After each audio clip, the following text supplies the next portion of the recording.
Good morning, folks. We're off to, well, a slightly later start today, to be honest. Probably got off about just after 8. Decided to go to Tesco's early in the morning, get all my supplies, and feel the weight again in my backpack. And then I went down to get breakfast at the bothy, which is just beside the campsite, which is really nice, not overly expensive, good food, get set for the day.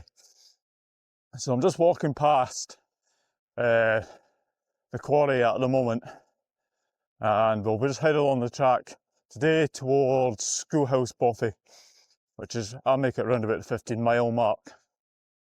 So though it's a bit of distance to do, we're going along a state track for pretty much most of the day, so it's should be relatively easy going. Obviously weather dependent on rain coming down, which is starting to do. There is another bothy along the way, we'll look at that as we go along. But in the meantime, then we'll just try and get some miles crunched. We'll catch up later.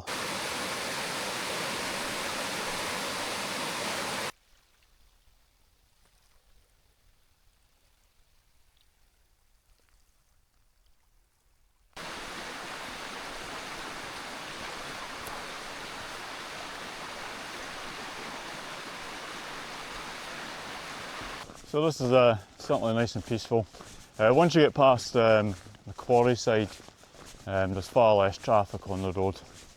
Actually, there's a guy driving past, offered me a lift, and said, "Nah, I'm fine walking, mate." Really nice of him to offer. He was saying, "Aye, the section you're going along is quite boring." So I was like, okay. I think this is probably, compared to obviously a lot of the areas we have walked, probably not going to be as interesting.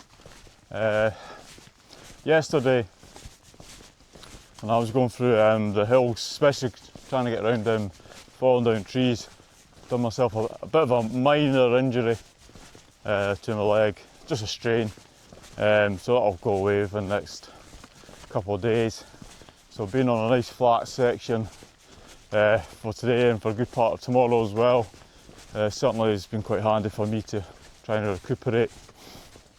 Now, I always had the mindset when I looked at doing the Cape Wrath, you know, at what point I thought, if I managed to reach this area, I should be able to try and complete this trail. And for me, that was always Ullapool. That was, I don't know why, most people would be Kinlochbervie because it's like the halfway point. For me, it was Ullapool because it's just a little bit further. And I knew at that point I should be able to get refreshed and ready for the last stretch, so to speak. Anyway, so what I'll do, we'll head along the trail, and I think the first bothy that we'll be coming by is Knockdamph bothy, and from recollection it's not one of the nicer ones, but we'll have a wee scout about when we get there.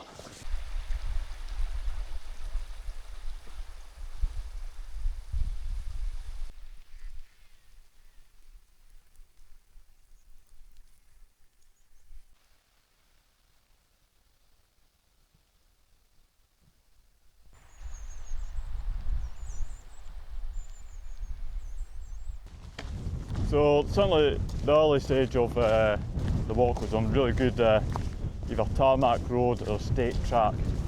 Certainly going through the rural area with a lot of cattle, sheep, before you start heading uphill again onto an old drover sort of track. And for those who don't know what a drover track is, it's basically a trail that used to be used in the past for taking cattle down to the markets. So coming up to Loch and Dime, and just make sure that you just keep walking straight on. There is a path that leads down towards the loch. A lot of people seem to think that you should take this path and it skirts around the loch. Keep to the upper one. And when we get to the far end of this loch, we'll be coming up to Knockdamph bothy, and we'll pick up again there.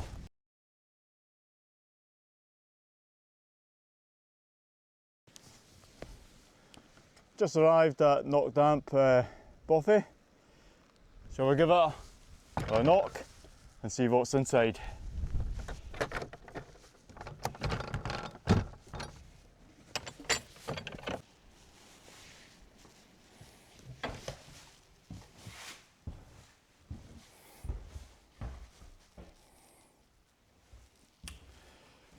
So easily got a couple of people in here.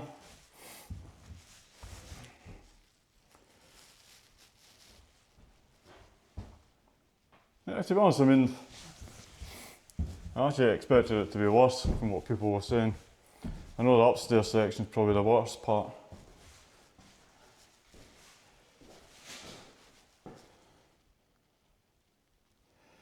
There's a good heater there.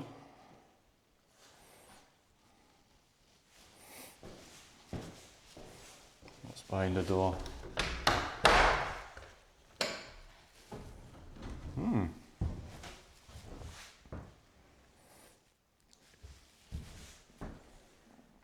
See what's on the box. That's secured. Right, we'll head upstairs and see what's around there.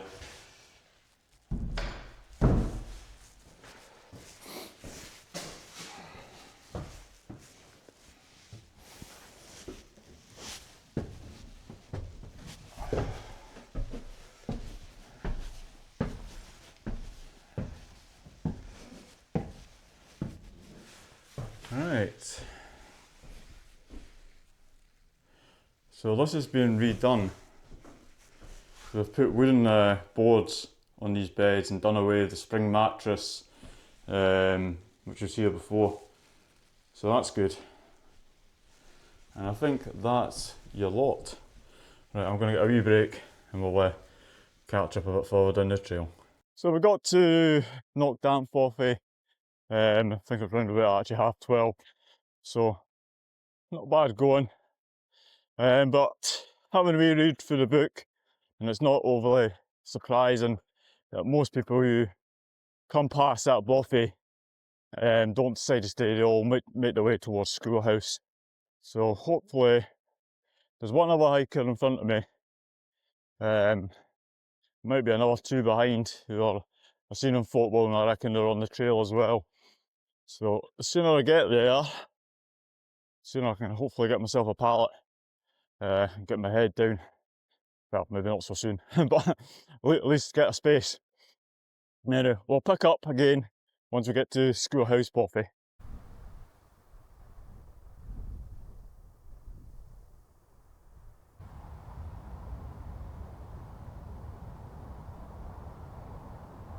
Right, let's have a wander in.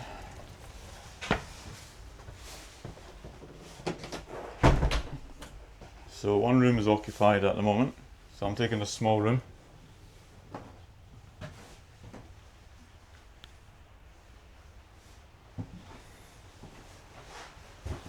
There's another hiker in here. And you can see obviously it still has the decoration from being an old schoolhouse back in the day when the kids had to walk several miles just to come here to get educated.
Good morning, folks.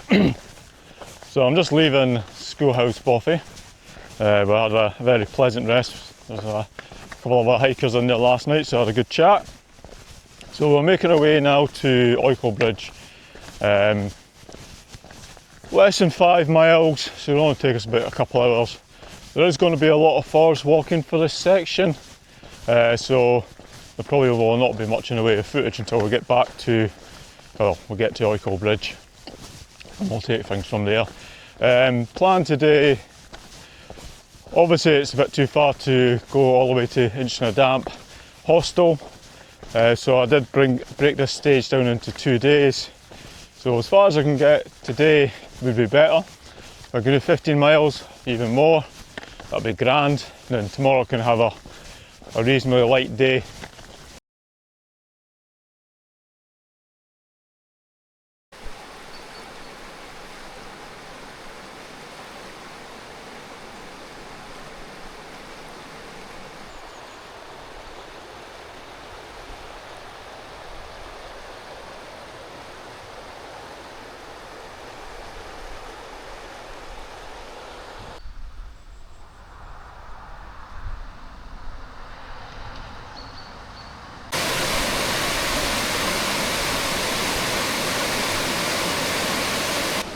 So we're just leaving Oykel Bridge. This area is obviously very well known for its salmon fishing. And you'll see evidence of that as you walk around. And though you might not see it at the moment because I'm walking in a small wooded section, we actually have the sun out today. So yeah, that makes a change.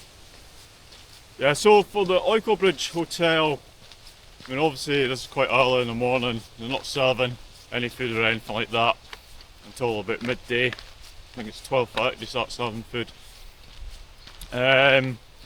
If you were to look at using the bunkhouse facilities, I suggest you book in advance. That's what I done. Unfortunately I got held up with the bad weather, so I didn't manage to make it. Not a sore point at all. But the cost at the time was £65 for a room with your own shower, and I think it was £10 for the breakfast on top of that for a full cooked meal. So all in all I think it was pretty good value. But yeah, it's one of these things, if you're doing a trail like this, if you're trying to get any form of accommodation, you know, you're really struggling unless you book well in advance, and then you're having to look into a crystal ball to whether you'll get there or not. But it's just one of these things. It's the only thing I booked. Well, actually no, there was one campsite that I booked that I didn't make because of that bad weather. So overall, yeah, it's a bit of a loss of cash, but it's not massive. Anyway, so I'll head along and see what the day brings. So it's been a very pleasant section as we walk along the river Oykel. Coming through the forest, oh, it was rich in bird life. It was really nice. So the plan at the moment, which I probably said when I was at Oykel Bridge, is heading towards the Loch, where you've got Benmore Lodge. So that's my initial point that I'm aiming for. So I do plan heading a lot further than that if I can. I know tomorrow, going into Inchnadamph, there's quite a large section that we need to do, which is going to be across marshland. And there's not much in the way of paths for it, so I'd rather leave that section just for tomorrow. But if you're leaving from, say, Ullapool, heading anything up to as far as Benmore Lodge, and you're trying to make back some time in a trail if you need to do it, you're on track, you know, for most of the way, you know, so it's a good opportunity to do it. I was speaking to another hiker last night, and there's about 4 of us now who are roughly on the same course. And yeah, again, his tent was damaged in the high winds, and these are kind of like, so I say top end or mid-range costing tents, expensive tents. and they're just not suffering the weather well at all. You really need to, I know most people try and go for tarp tents to keep the weight down. That's all fine if you get the good weather, but these strong winds, you know, I mean, I'm packing a 4-season tent, it's a bit extra weight, but at least the one I have is reasonably light. It's only about 1.8 kilograms, which for a 4-season is probably about near enough a kilo lighter than the most, and it's done me well. I've been really happy with my tent.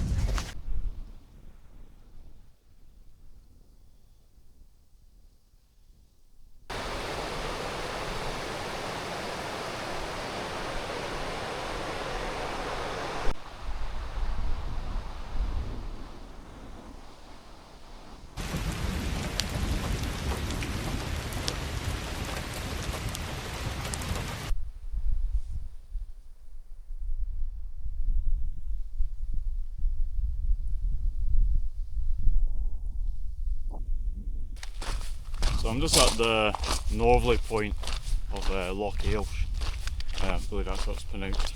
At the northern section, there is some areas that could potentially get your tent pitched up, but I don't know whether they actually belong to landowners or not. They are out with the fenced areas, so they should actually be alright. The plan for me is obviously still to do a few more miles. It's only just gone midday now. I had not expected to get so far on the trail, especially leaving from Schoolhouse Bothy. My original plan was, when I was going to be staying at Oykel Bridge, was to do this in a day to Inchnadamph. And at the moment, you know, there is still that temptation just to push ahead and just go for Inchnadamph. Possibly do it within 5 hours, you know. Yeah, I'm going to decide. I'm going to go up the trail for another hour or so, see if I find any good areas to get pitched or not, and I'll make my decision from there.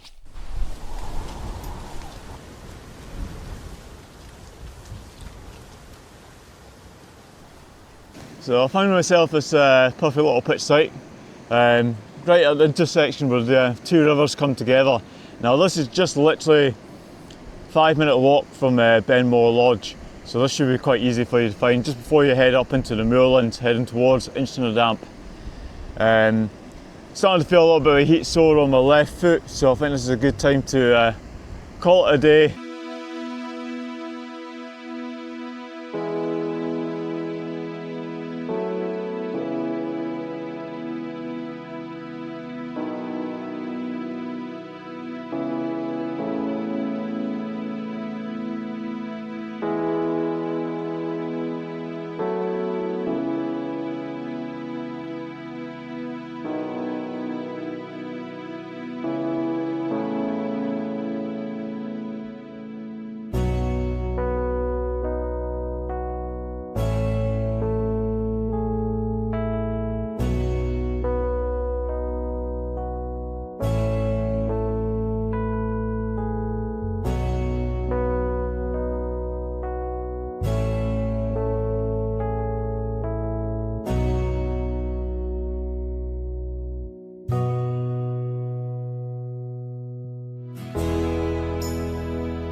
Good morning, folks. So we're picking off from yesterday. We were just pitched just out away from Benmore Lodge at that river intersection, and now we're back on the track heading on our way to Inchnadamph Hostel, which is probably just under the 8-mile mark. So ideally I've left early. It's probably just going on before 7 o'clock this morning. And yeah, I hope to get there maybe around about midday, maybe sooner, who knows, depends how bad it is underfoot. Now this is one of the trickier sections for navigating, so as soon as I come off this track, which is going to be quite soon, we'll just have to see how we get on. But last night was, last night's the first night I would actually say I've been on the trail where I can actually say it was properly cold. Even this morning waking up, it was cold getting that tent away. Anyway, so we'll move on. We'll catch up further along the trail.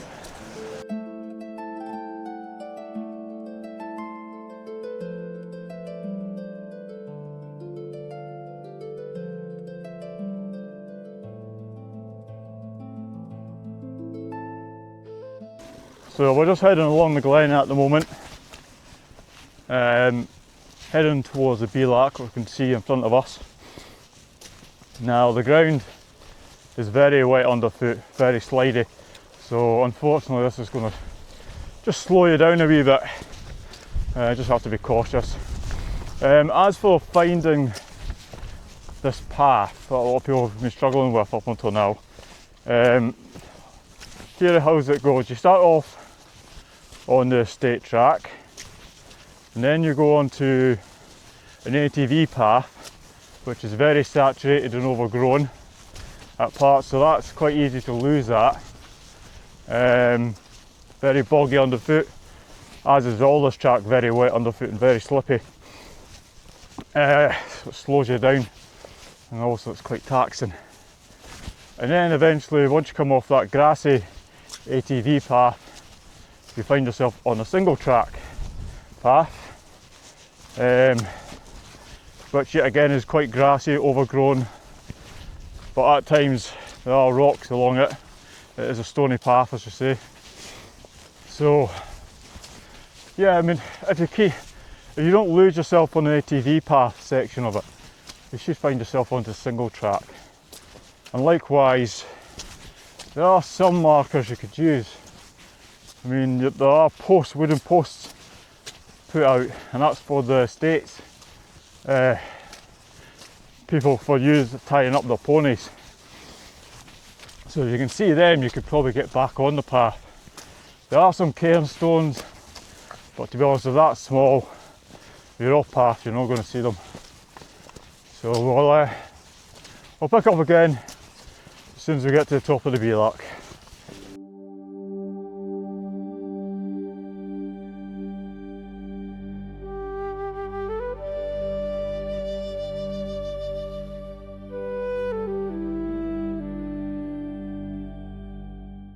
So, from where we last left off.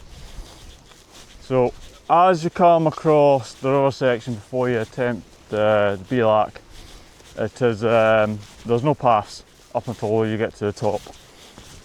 And if you remember coming across the saddle before you headed into Oykel Bridge, the ground's very much like that. Very hard ground to cover. And likewise, it was going into a head-on wind. But fortunately, it's nowhere near the elevation as the one for the saddle. So I managed to get up reasonably quickly.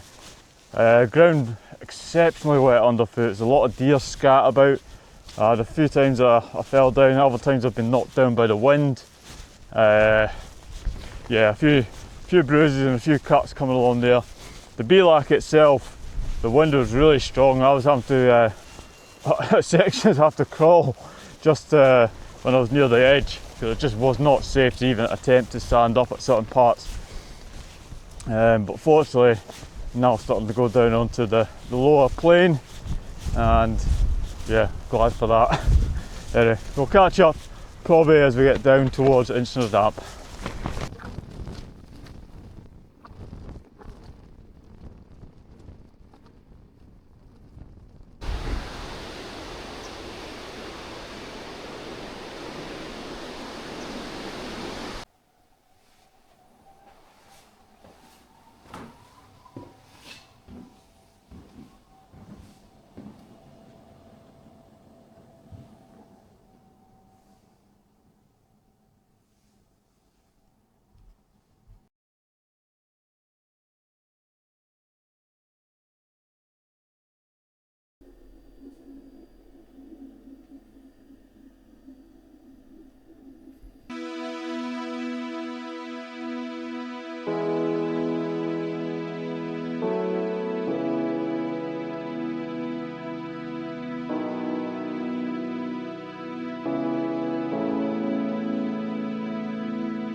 Good morning, folks. I don't know if you'll be able to hear me or not because the wind is very strong. Today we're looking at 40 to 50 mile per hour gusts, perhaps even more. So it's going to be a very challenging day. So I'm just leaving Inchnadamph hostel.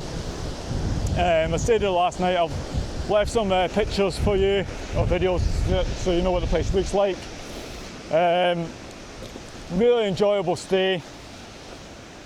To give you an idea of prices, I think it's £18 to pitch your tent up. It's a nice grass area, you can do that. That comes with breakfast in the morning, so you've got cereal, toast, coffee, etc. You can also order or pre-order hot rolls as well in the morning. But as I say, if you're using, even just pitching your tent up, you've got full access to the whole hostel, nice lounge area and all that. And the staff are really nice and they are very helpful. They know the area well. So if you've got any questions, it's a good opportunity to ask. The only slight downside I had, talking about prices, I had actually a dorm last night, so it was nice to actually sleep in a bed with fresh linen. A bit of a dry throat this morning. And that was £33 per night, and to be honest I think it was really well worth it. And likewise I was able to get some washing done as well. Bit pricey for the washing, to wash all your clothes and tumble dry it, plus using detergent, that came into just under £10 to do that. But then again, you know, if you want to try and keep fresh, you might be willing to pay that cost. Though I have one thing, a piece of equipment is went missing. My protective case for my camera. Not the most expensive of things, but likewise I'm not overly comfortable not having it at the moment. It was up in the room. I didn't have much gear in the room because most of my stuff was in the dry room, a proper heated dry room that they have, and couldn't find it this morning. Checked all my gear and belongings, still can't find it. So hopefully tonight when I'm in a tent or bothy it might reappear, but at the moment it's a no-show. I'm going to have to be a lot more careful with my camera, especially when you're sliding and falling. Now, heading off this morning, we're heading towards Glendhu bothy, walking through the ascent. It's meant to be one of the most picturesque areas on this route, but it is very challenging, and these weather conditions is certainly going to make it that. Now, it says roughly about 12 miles in the guide. I reckon from my own GPS and from what other hikers have said, it's actually near 14 miles.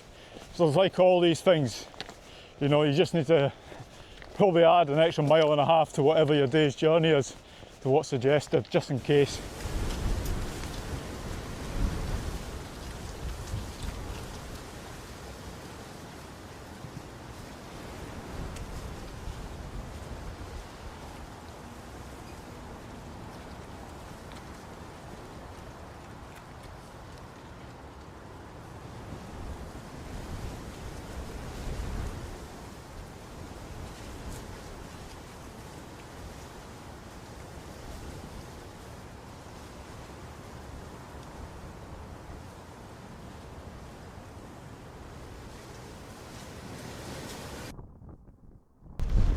So, making good timing despite the wind, quite a strong crosswind.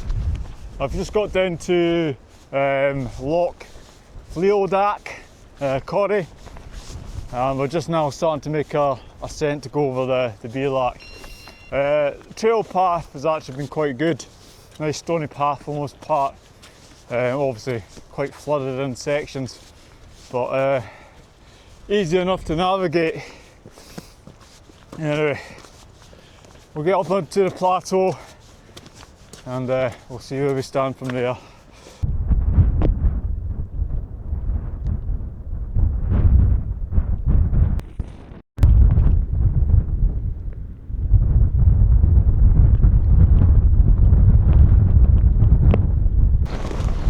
So we're almost at the top of the plateau. Yeah, as you can see, the wind is really howling. Whoa! path's quite hard. The path's quite hard to detect because you're in this sort of what the class is an arctic tundra, just stones everywhere. There are some cairn stones to navigate with. So what I'm going to do is I'm going to concentrate on what I'm doing, get the camera down.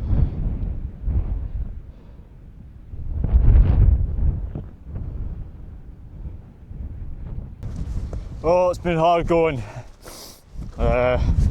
My rain cover has become a casualty.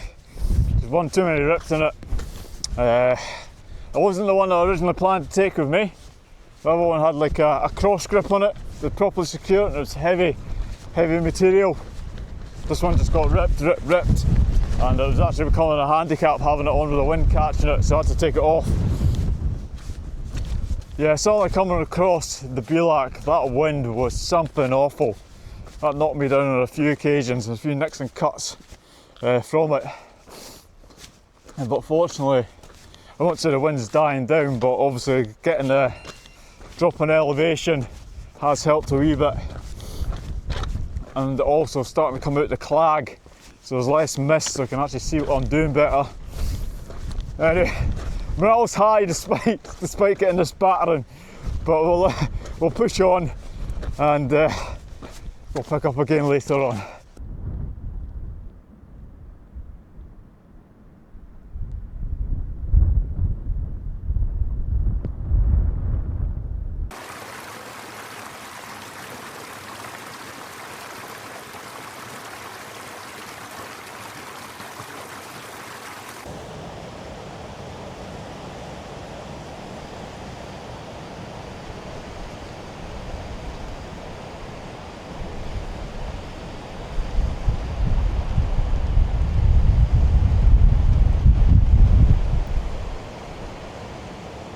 How about that? That's the UK's largest loch.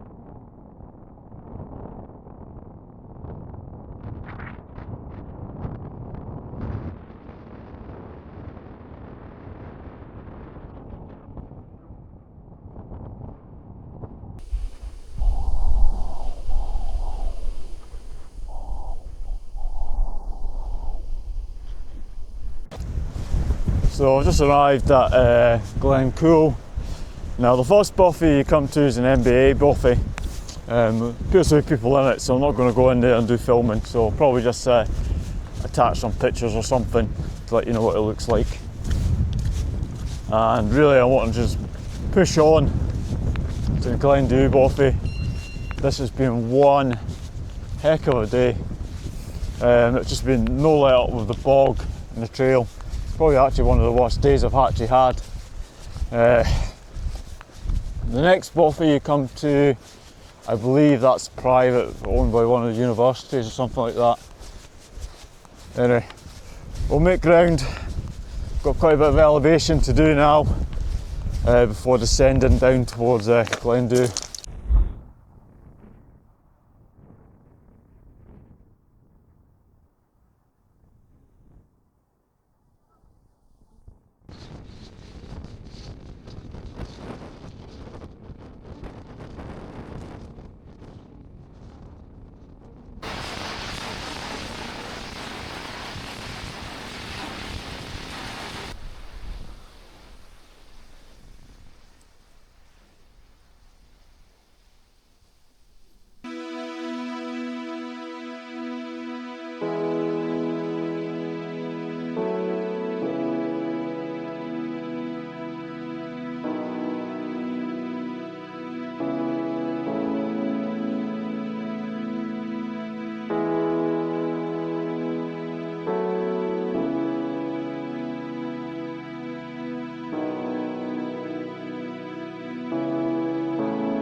Good morning folks, off to yet again another early start. Bit blowy this morning, but the rain's off for the time being.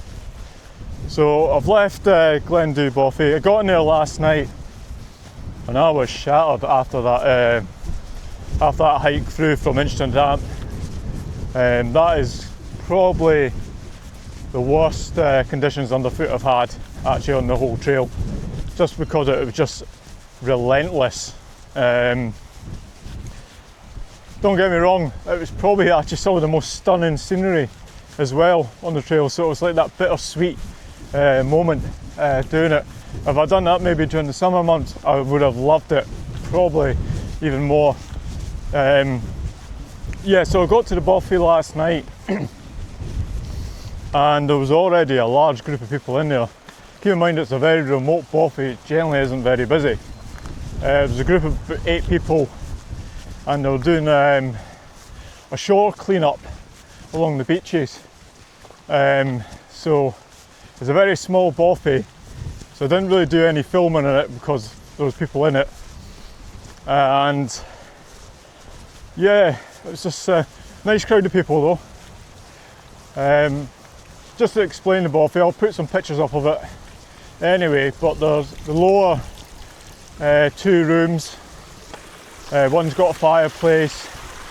Upstairs there are 2 rooms. There are no pallets or anything to sleep on, you have to sleep on the floorboards. So as I said, it's a very basic bothy. Anyway, today we're heading towards Loch Stack.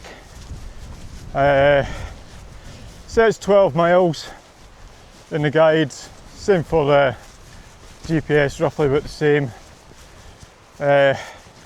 Going by yesterday's one, could be a couple miles more, who knows. So we're going to head off, at least today, for a good part of it. It's either going to be track or it's going to be road. So at least it'll give me some time to recuperate after yesterday's expedition.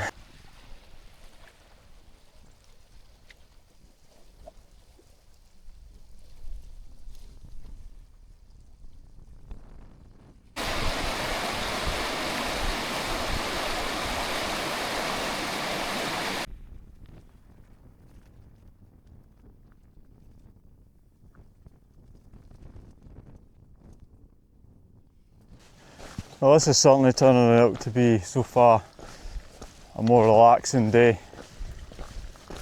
Sun is trying to break through and the rain's holding off, and the wind has died down a lot from yesterday.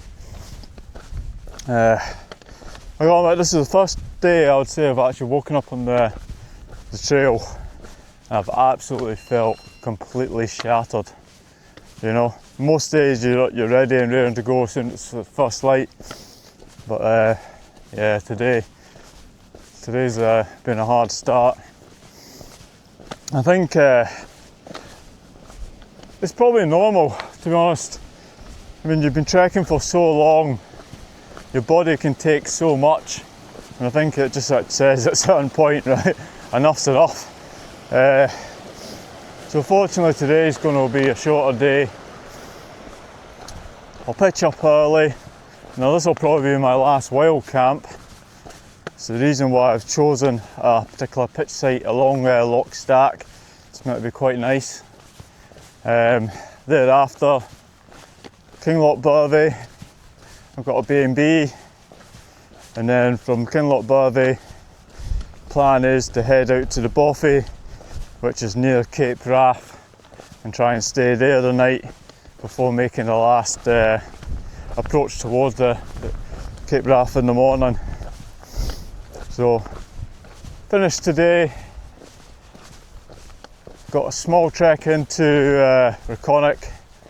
There is meant to be a pub there, so if I time it well, might be able to get a bar meal as well, which would be really nice.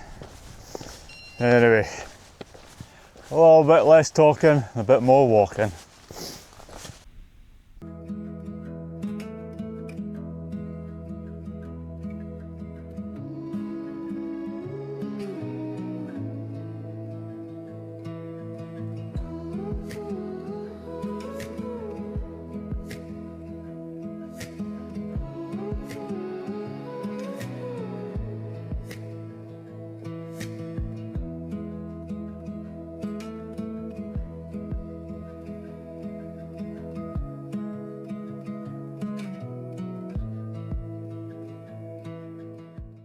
feeling a little bit revitalised after having some breakfast. Just passing through Achfarry. Very picturesque small hamlet. There are no amenities though. We've been dying for a nice little tea room or something like that. Would be nice. So just going to do a bit of road walking as we go along towards Loch Stack. And it's a quiet road, there's not many cars coming along it, so still reasonably nice and peaceful. And certainly the sun's out. This makes a change, even my boots are drying out. So it's turning out to be quite a good day. Anyway, I can see why people would be might trying to get to Reconic in one day. I mean, that's just under the 20-mile mark to do it from Glendhu, bothy. I mean, I've done this morning, it's probably what, 10:30, maybe just before 11, without having to get my phone out and check. And I've already done quite a good bit of the trail. So yeah, on another day I might try and push it. But I think I'm just going to listen to my body today and take an afternoon break and pick up tomorrow.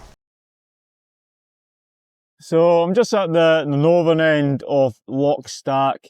You'll see this old building behind me which has been abandoned. And it's a nice grass pitch area here. Other hikers have used it while doing this trail. There's a wee path that leads off the main road. It's good drying wind, still a bit of heat there. Hopefully I'll get the tent dried out before going in it. Other than that, we'll pick up tomorrow as we head towards Reconic.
Good morning folks. So we're just leaving the upper end of Loch Stack, and the plan today is to head towards Kinlochbervie where I have a B&B for the night. So that'll be nice to actually get into a bed for a change. Now last night was not a very peaceful night. The wind came on strong, likewise it rained quite heavy. So the tent took a battering last night and held up very well. Only one of the guy lines gave way.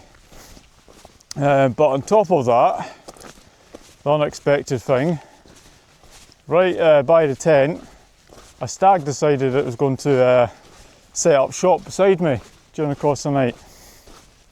So it was bellowing away for over an hour. So between the stag and the high winds, yeah, it wasn't a good sleep. I mean, to be honest, at one point I thought I was going to wake up in the land of Oz, the wind was that strong. But yeah, so for the start of the morning, we're just going to be on the state track for a good part of it, up until we come up to the loch side. And then when it gets there, that's where the fun begins, because it's going to be quite boggy, and we also have quite a major river to cross before we get to Reconic. So we'll just take it in our stride and see how we get on.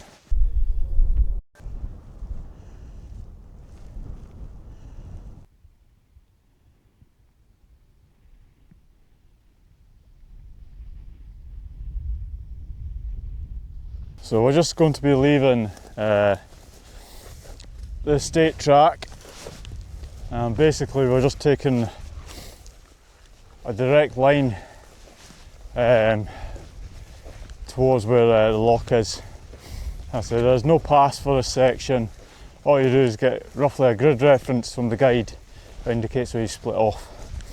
So I'm just going to make the best way over there and try and choose the path of least resistance.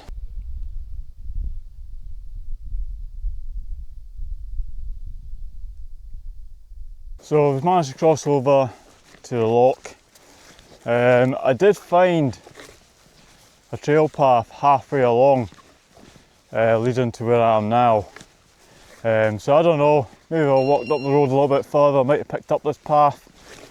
But it does clearly say in the guide there wasn't a path as such. Obviously I think over time enough walkers have been going along it, they've made one. So from here onwards, there's a faint trail of path all the way skirting along the loch until we come to that major river crossing. And as we get closer to Connacht, the path's meant to get a lot better.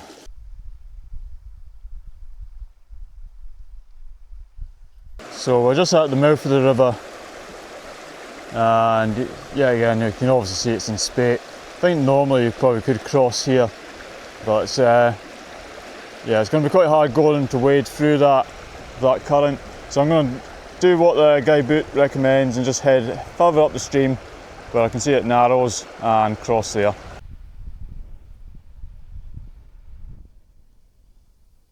So I managed to make it across the river.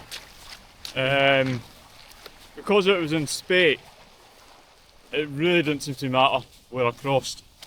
I was still waist deep for a small section of it anyway. But it was worth a go, worth a try, see if I could get a safer crossing. But back to wet boots again. Oh well, the sun's out, so hopefully they'll dry them out throughout the course of the day. So that is a nice wee bonus. Once you get to the boathouse, I mean that boathouse itself is open so you could use it as a shelter if need be. The path does improve. It's a nice single track. There are obviously some stones along it as well, so you're getting away from a lot of the boggy sections that we've previously done. That's us now on the home run towards Connacht.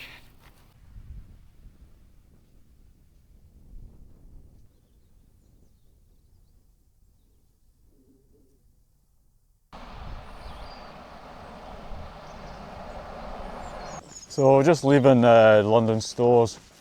There are a couple of other places along the road from Connacht where you could probably get something to eat, but obviously just not at this time of year. They're closed, or they only serve food in the evenings.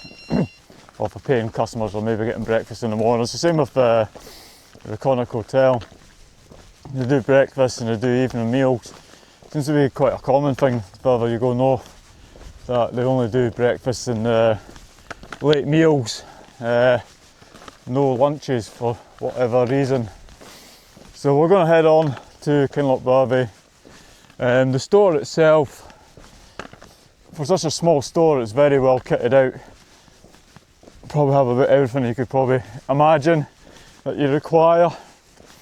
But anyway, we'll start crunching a few more miles and getting down into Kinlochbervie.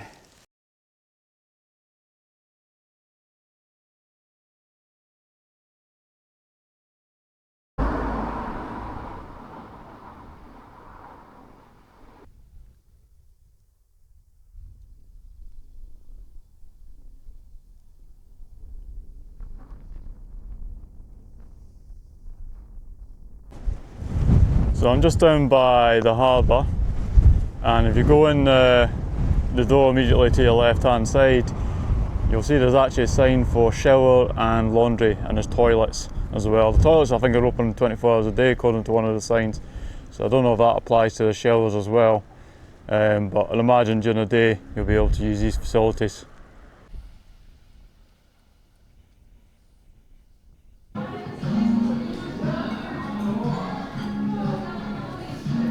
So I've just stopped in at the Coire house for a meal.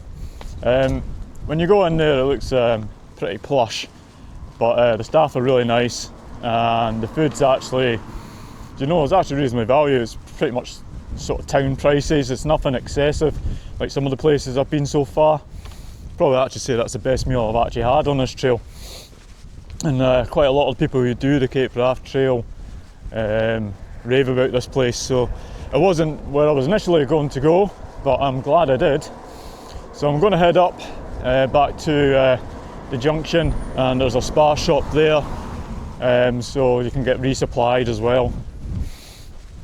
And as I said, I pointed out earlier on, you've got the harbour facilities just along from the schoolhouse, and you can get your shower and your laundry and all that sort of stuff there if you're not staying in accommodation. You want to get yourself freshened up for the last couple of days on the trail. Probably like myself, they're maybe not that bothered, but well, got the B&B tonight, so at least I've got a shower anyway.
Good morning, folks.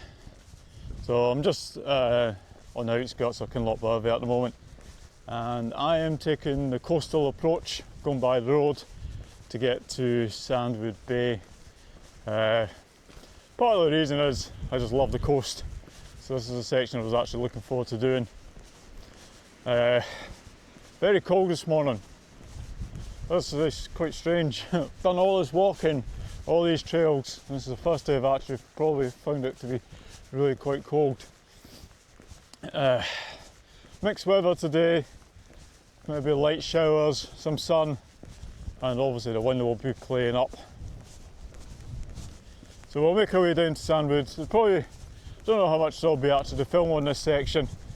Well, as I said, we'll just take it as it goes.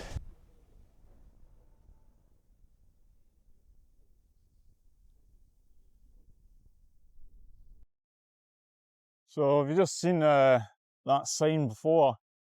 You maybe about a couple of miles out of Kinlochbervie, and you've got a place that's offering a pitch site and a small coffee shop or an art store or whatever you want to call it. So that might be one we're looking into. I don't know what the costs are because there's nothing there. I see it's actually got outside door cabins as well, so seems to be quite well catered. I thought while we're on a flat section, I'll do probably yesterday was the first day you really start doing some reflecting on the trail that you've done, especially as you now get closer to the end. Yesterday, I was all set for just getting the trail finished, when you're just getting to the end of it. But today, good sleep, feel rejuvenated. And it's one of these things that's kind of like a bit bittersweet that it's actually coming to an end. But as I'm going back to the trail itself, I think it's very hard to get everything correct. No matter how much planning you do, things will not turn out the way that you want. And you just got to roll with that, For me, areas where I've maybe made mistakes, could have done things maybe differently with food. maybe went for some lighter food to keep the weight down. I think it was about just over 16 kilos when I started, and that's with obviously the camera gear, batteries and all the rest. I would have tried, if I was to do this again, I would definitely try and drop another couple of kilos, and I think that could be done in some areas. Footwear, do you know, my boots have been fine, nice and comfortable. I've not had any major blisters other than the odd little scrape on the toes and things like that. So these have been comfy to wear. They certainly take a lot of the weight off the feet. These, the Caha 3s. Obviously they are not perfectly waterproof like so many other boots of that sort of range. And the waterproof socks, though they're good, once they start getting properly wet, even when you're drying them out, they just don't get the same level of protection that you once did. So yeah, probably changing my boots, that'll be one thing. Next thing, looking at breaking down the stages. Now, as it ends up the way I'm doing it now, just because circumstances forced the hand, you know, the bad weather that we had, I was starting to look at doing things in smaller stages. Even no more than 50 miles a day doing this, because even a 12-mile day, if you're going through rough terrain and bad weather, can be hard going. So it's just like all these things, you just learn from experience. I know a lot of people will want to try and rush to do the trail in a set time, you know, because one, it's obviously what's available to them. Others because they want to really challenge themselves. But what I will say is, you know, when people are doing it in 14 days, that's fine, because a lot of them are doing it during the summer months. You come and do this in September, October, you know, your weather conditions are completely different, you know. So that's something you really need to take into mind, of what time of the year it is that you decide to go and do this trail. So the only things I have any slight concerns about now while I'm on the trail is transport off from Cape Wrath. Obviously the plan is obviously to go to Durness. Now the bus needs a minimum of 4 people to run. So obviously during the summer months there'll be more people up there. So that's one of the advantages. September starting to whittle down. I did hear that the bus can still drive you down, but they need £80 up front if you have to pay for it yourself. So that's something I'd rather not do, but we'll just have to see. Likewise, you've also got the thing with the ferry, you know, and how long that'll, whether that's running or not. But until tomorrow, well, not tomorrow, yeah, it will be tomorrow actually, last day heading towards Cape Wrath, we won't know.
Beach is stunning.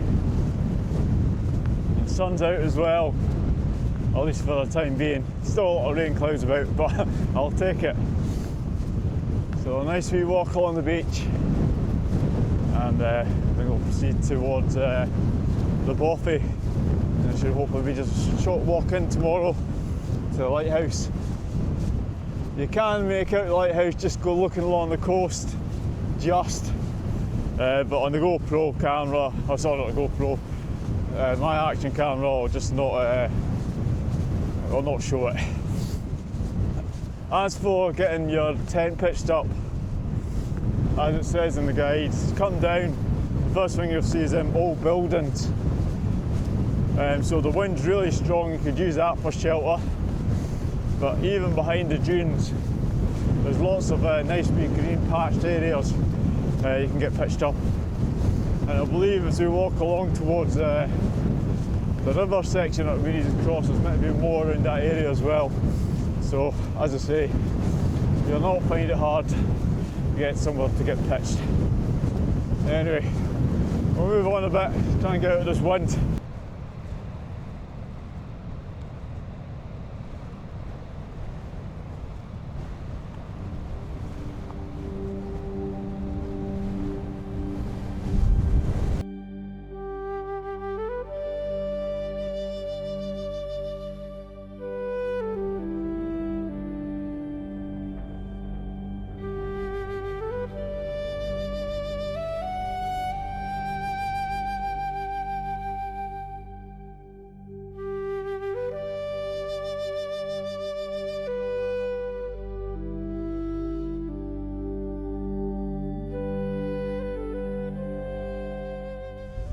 So if you look inside,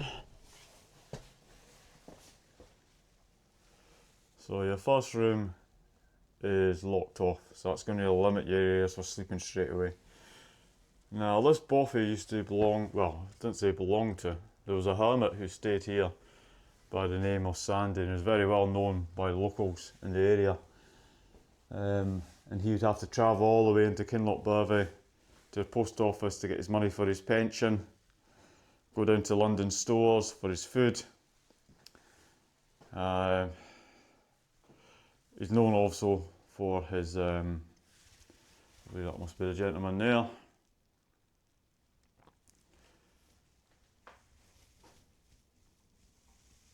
Pictures of him. He's also known for his artwork.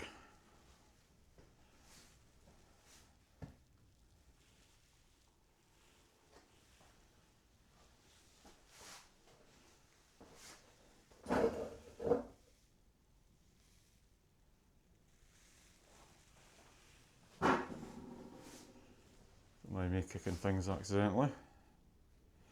Yeah, I was speaking to some of the locals in Kinlochbervie yesterday, and apparently he was a bit of a scoundrel. He liked his drink, so when he went into Kinlochbervie,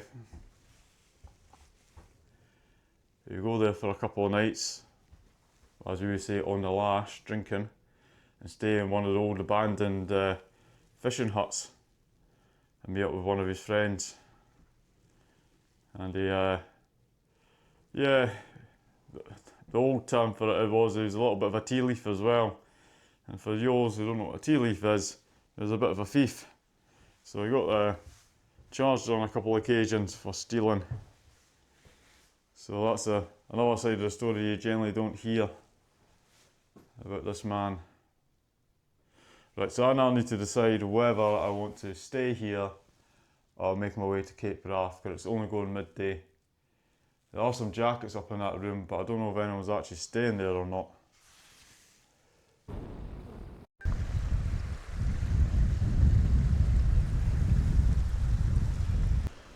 So I've decided to move on while the rain's off.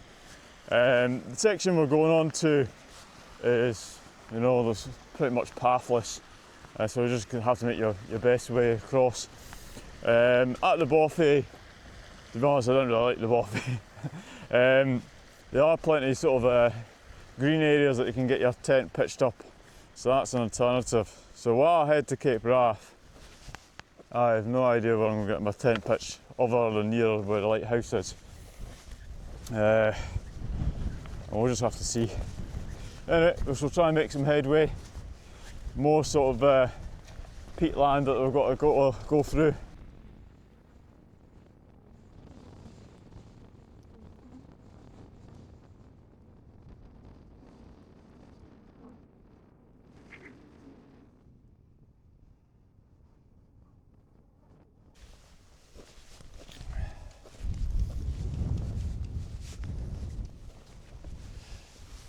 So when you come across the Loch, you'll be looking for the first white post, and that should be where you're basically drawing a line to. Just follow it and you'll come to this fenced area and you'll see there's a script thing here which is foam. Very careful of that because there's still barbed wire underneath that. I'll just put your bag across first and then put yourself over, rather than cutting yourself. And you can see there's no red flags up, so it's all good to go. Phoned them yesterday just to make sure that things were still alright, and there's no exercises at this time until the end of the beginning of next month. So we've got a bit of ascent to do, but we're almost going in a straight line now.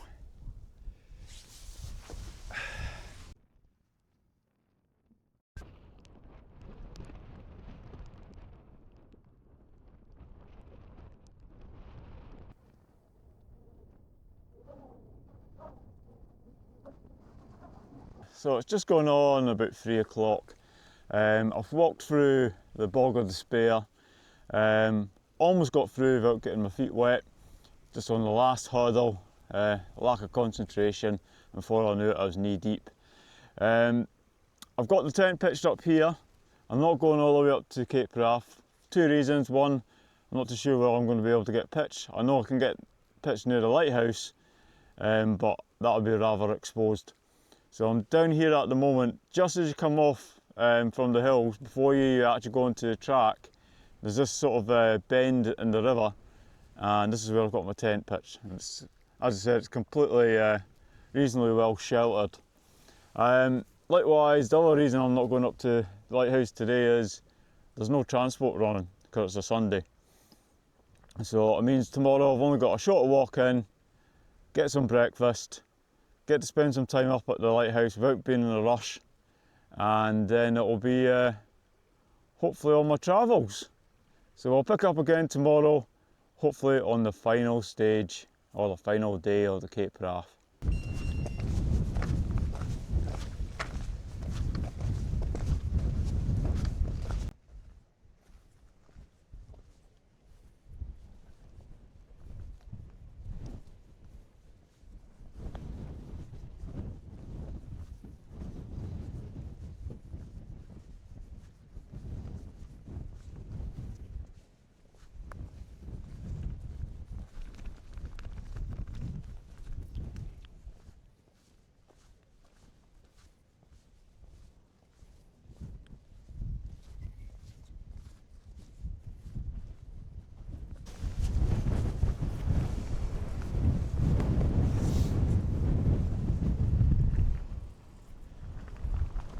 Here we are at journey's end, and the light at the end of the tunnel.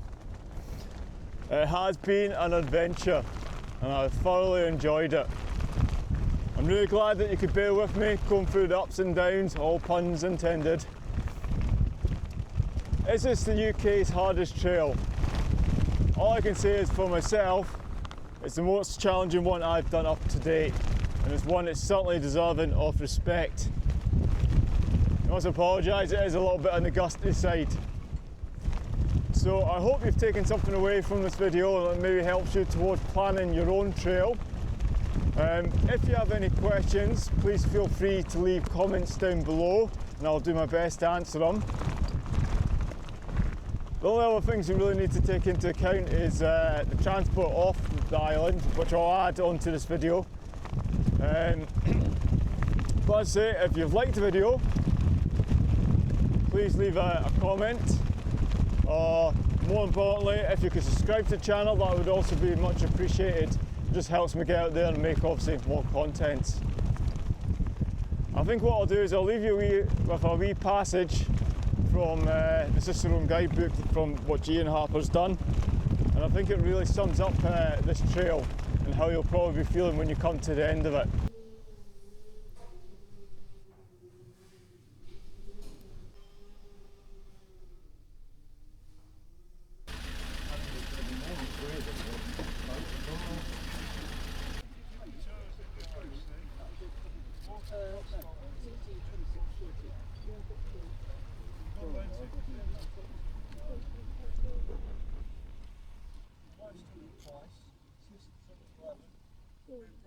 Missed the last ferry.